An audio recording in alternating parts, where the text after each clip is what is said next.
definitely start off hating Isaac because of my past, and I really hope that the audience gets to see the journey that she takes and like kind of the self-reflection that she ends up making with her own view. And I hope that people really like see the softer part of her at the end.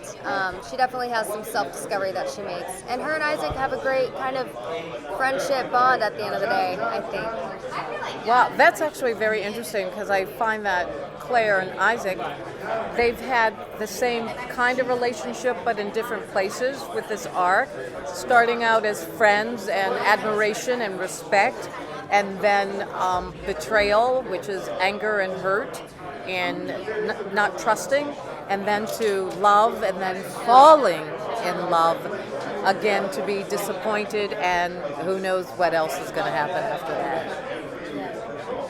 I mean, I think it's interesting to even just have any sort of connection with someone that doesn't have emotion. And I think this season, like he was saying that Mark was saying that he hasn't really been seen since season 2 without his robot costume on.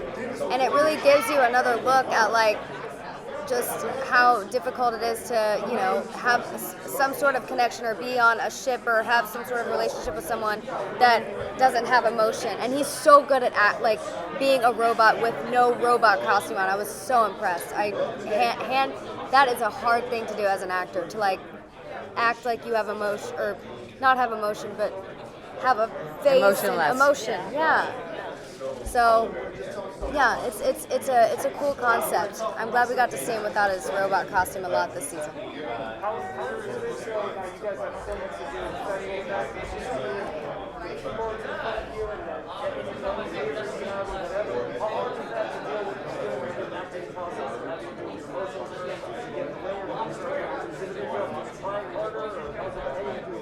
At this point, with Claire, and I always thought I had the coolest pieces of equipment because I have the scanner, I have the Medi-Pad, I have everything, you know, at my beck and call, and it could be intimidating. However, it's become secondhand for me now, so it doesn't interfere. The incorporation is I only want to use something if it is moving the story forward. I don't want to just be busy with it. So it's been an enhancement.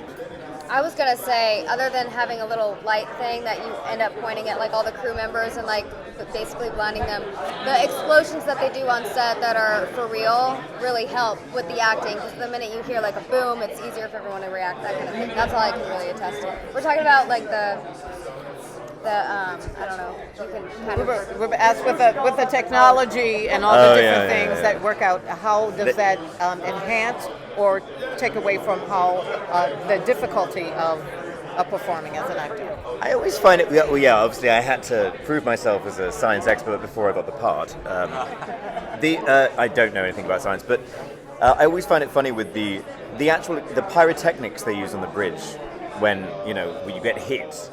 I think, and it's across the board. It's Star Trek as well. You know, you just think their circuitry would be a little bit more sort of tightly efficient, because it blows on the first instant of any hit. And what are the deflectors doing if that's going?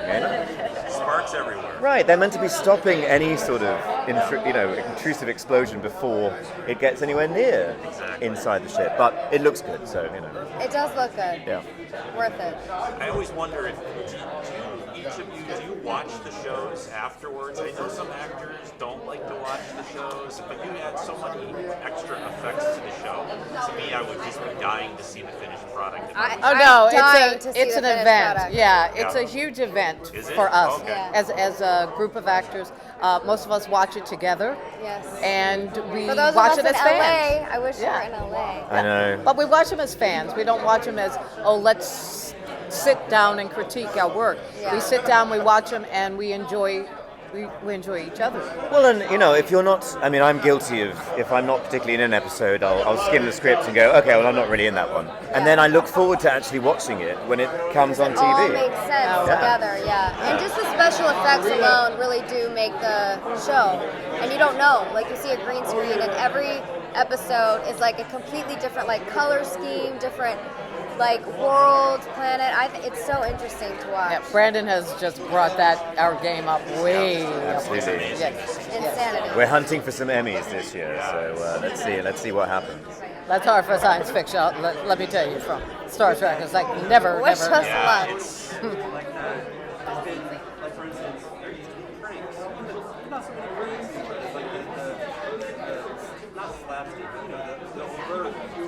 Yeah. Well, I kind of made a comparison earlier that the 3 seasons are a bit like preschool, middle school, high school. You know, we're getting a bit more mature. We've had our fun.